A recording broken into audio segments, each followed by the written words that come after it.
5 or 6 Skyview Network, sponsored by Terry Lambert Hyundai.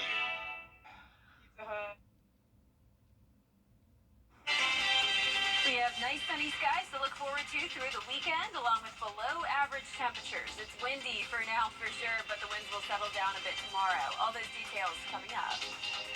Right now on News Channel 6 at 6, getting set for non-stop Business Masters Week. How they're preparing at Daniel Field as your News at 6 starts now. Live from Television Park, this is WJBF News Channel 6 at 6. Good evening, everybody. I'm Brad Means. And I'm Jenny Montgomery. Thanks so much for joining us. Coverage you can count on begins in Columbia County, where the second round of the Augusta National Women's Amateur at Champions Retreat is in the books.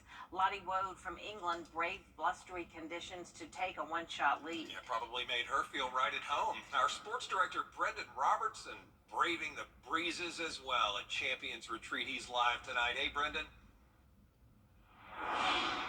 Hi there, Brad. Yeah, she did a lot more work than I did. And as you mentioned, the leaderboard looks much different in round 2 than it did after round 1. Of course, Jenny just told you, Lottie Woad, 20-year-old sophomore at Florida State University, our new leader at 500 par. But the big story today, the playing conditions. All the players saying it was a grind, and that was because of the wind.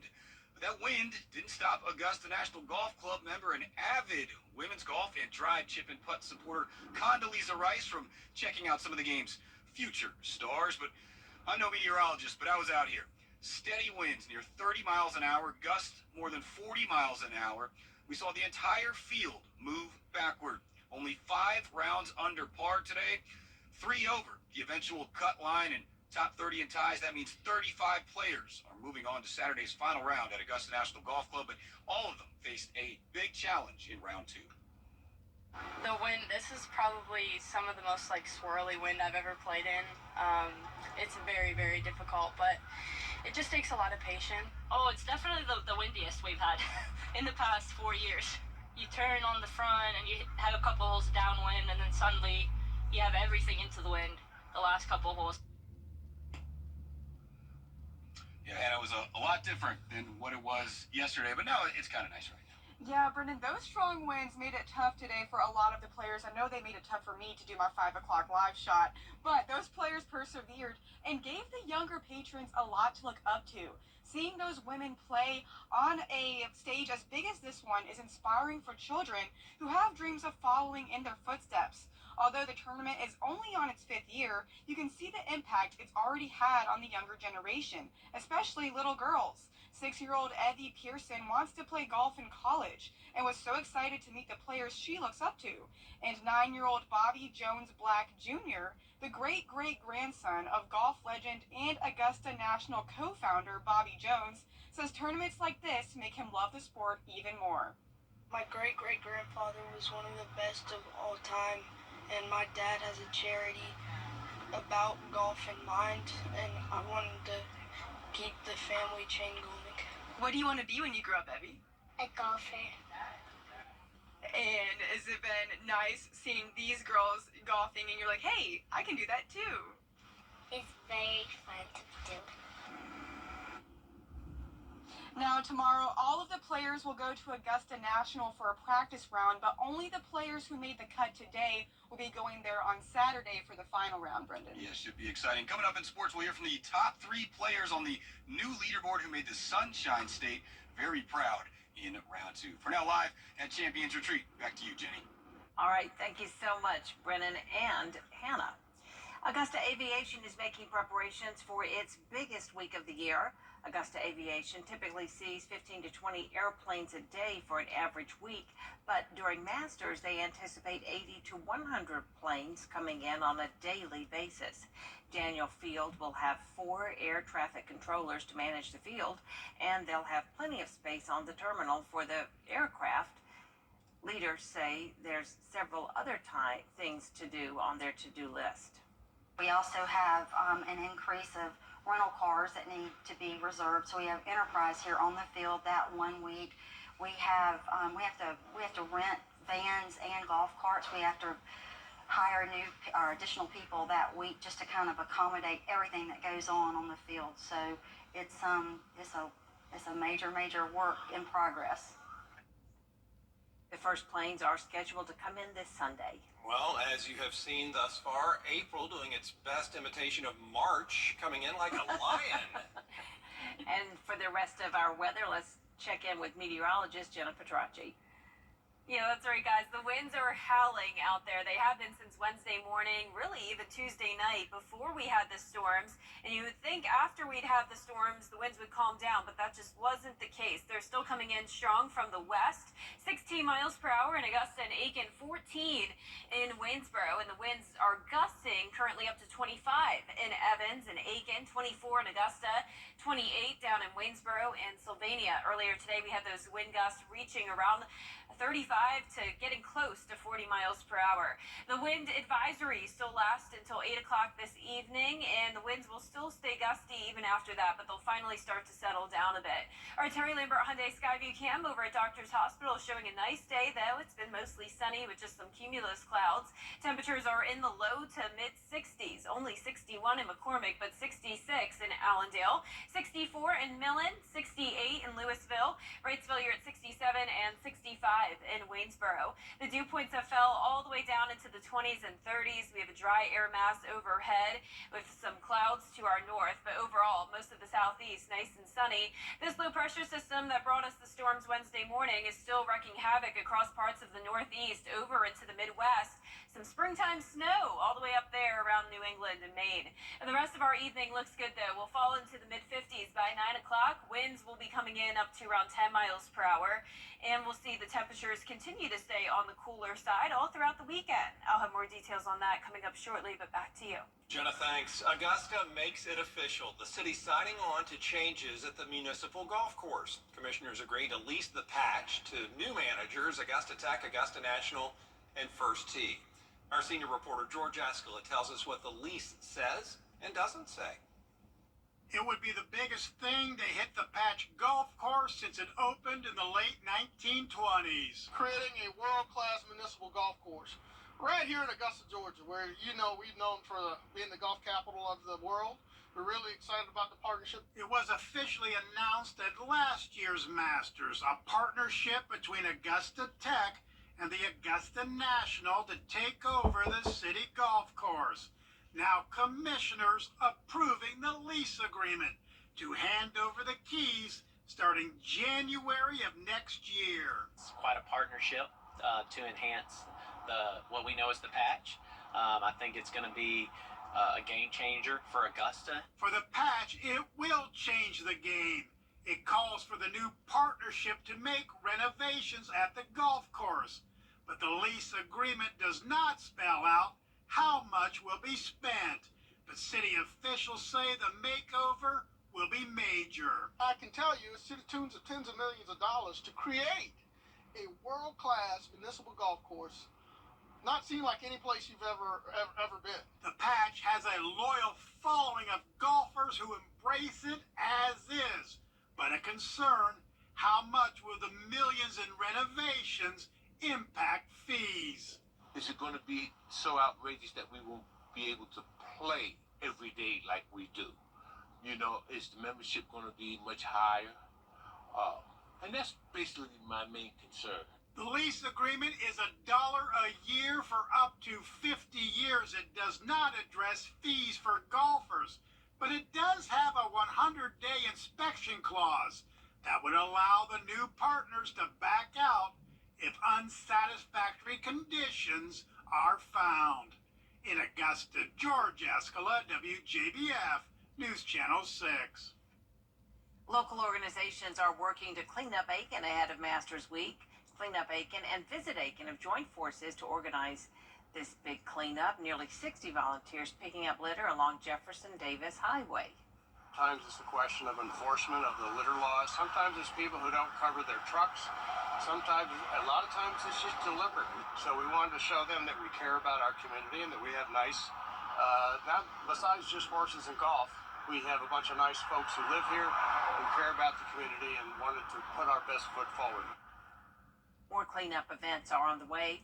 Check Cleanup Aiken's Facebook page for details. Well, drivers and local business owners sure are happy that 13th Street in Augusta between Green Street and Walton Way is back open again. You know, they had that thing shut down for some time because of major construction, a lot of construction going on all over downtown for that matter.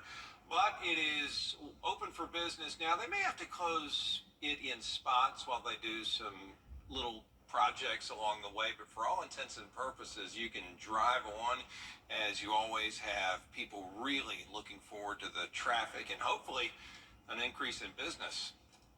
Definitely has not helped business any. It's been challenging for sure.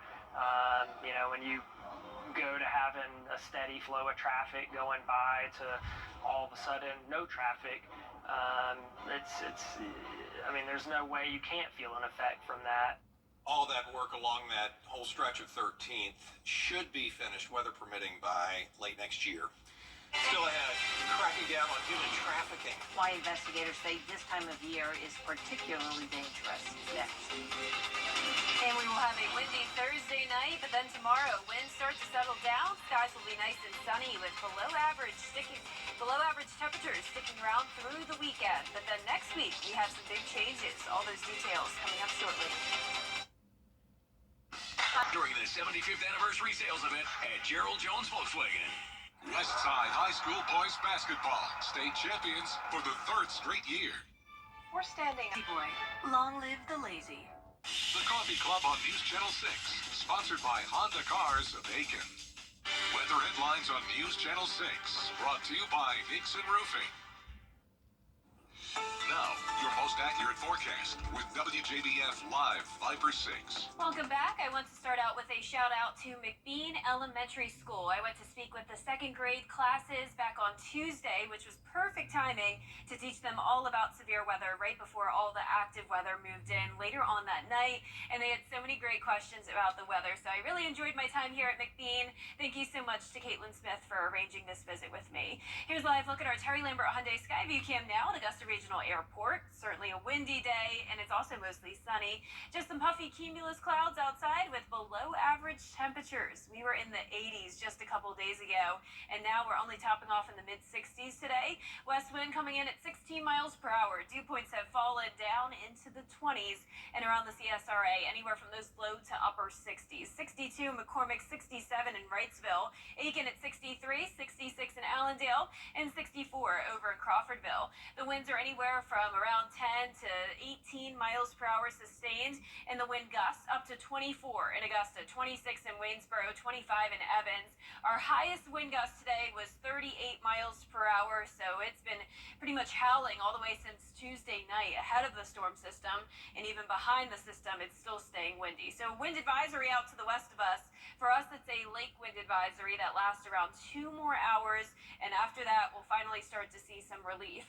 Satellite and radar are not showing a drop of rain, but we do have some clouds up to the north of us, all part of this low pressure system.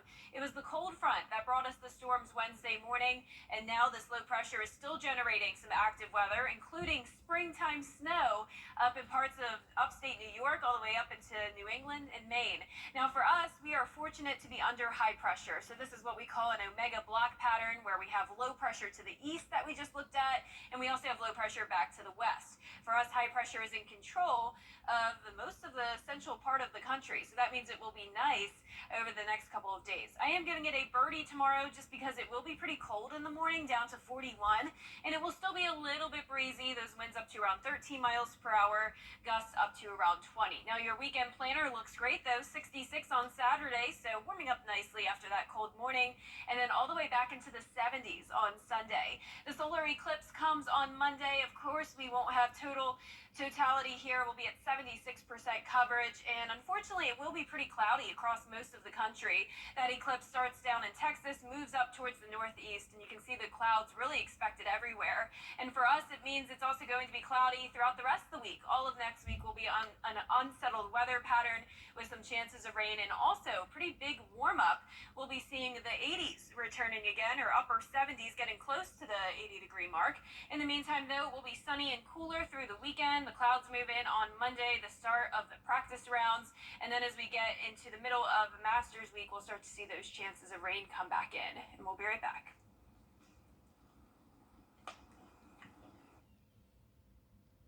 Join attorney M. Austin Jackson, the Augusta Guide, for legal insights every Monday and Tuesday afternoon.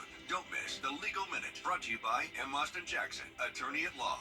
Spring has a late at 5:30, presented by WJBF News Channel 6. Local Living, Saturday mornings at 9:30 on News Channel 6.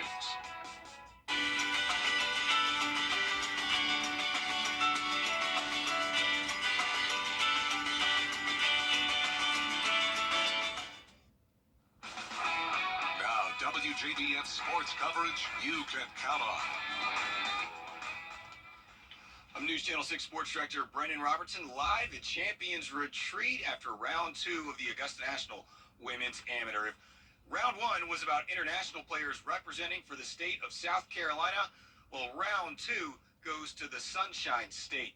Despite the win, the top 3 players on the leaderboard, all with Florida connections. And leading the way is 20-year-old Lottie Wode from England. She's a sophomore at Florida State University. 1 under today, including a birdie on her final hole to grab the tournament lead by 1 shot at 5 under. Behind her, tied for second at 3 under, about 16-year-old Gianna Clement from Estero, Florida. Her dad's been her caddy the last 2 days, and she was a drive, chip, and putt finalist in 2017 at age 9. Also tied for second, 22-year-old Macy Filler from Palm Beach Gardens, Florida. She's a senior at, you guessed it, the University of Florida. So here's a look at the leaderboard. You see the 3 Florida players up top. University of Virginia, junior Amanda Sandback in 4th, and 8 players tied for 5th, including a trio of Gamecocks we'll hear from in a minute. But here are our top 3 heading into Saturday's final round. I think I reset on 9. I had like 130 in, and I hit 7 iron because I was so into win, and I hit it to like 1 foot. So finally made a birdie, and that just set me back. I kind of saw the leaderboard at that point because at the time I thought I was doing terribly, but I was actually like maybe 5th or 6th at that point, so that kind of gave me a little bit more momentum because I was being a bit harsh on myself on the front 9. I don't think there's anything you can do to prep for that. I mean, there's definitely going to be some nerves on the first tee. That's inevitable, but I'm not thinking that far ahead yet. I still have a practice round to play, and that's a really important day, just to soak up as much information as you can from the caddy. And yeah, it's a really important practice round tomorrow, so I'm going to get that done first. It's pretty surreal right now. I know I think tied for second, which is pretty surreal, but I'm just excited to be able to compete at Augusta. I mean, it's pretty amazing. Kira Goldstein here now, and while the state of Florida may be in the driver's seat heading into the final round, those with South Carolina ties are not far behind. Yeah, it was also a really big day for the Gamecocks. Both of the current Gamecocks, Louise Reidquist and Hannah Darling, finished tied for 5th at 1 under, as did future Gamecock Thailand's Ella Galitsky. Of the 3 women representing South Carolina, Reidquist had the best day, shooting 74 to jump up into a tie for 5th. Ella Galitsky, the commit, shot a 76, and first-round leader Hannah Darling shot 77 on the day to join her teammates in that 5th spot. All of the ladies spoke post-round about what a grind it was out on the course today and how excited they are to head to Augusta National. I wouldn't say that I played any worse today than I did yesterday. Putts dropped yesterday, putts didn't drop today, and the conditions made everything look a lot worse today. So I really, just big picture, I'm hitting it pretty good, and I have been for a while, so just keeping the confidence high, there's no reason for the confidence to drop, and we're still right there. I mean, I've dreamt about making Onwa and get the invitation to this event for 4 or 5 years. So just being here is an accomplishment, and now I can actually soak in that I will be playing Augusta National on Saturday, also in contention for the win.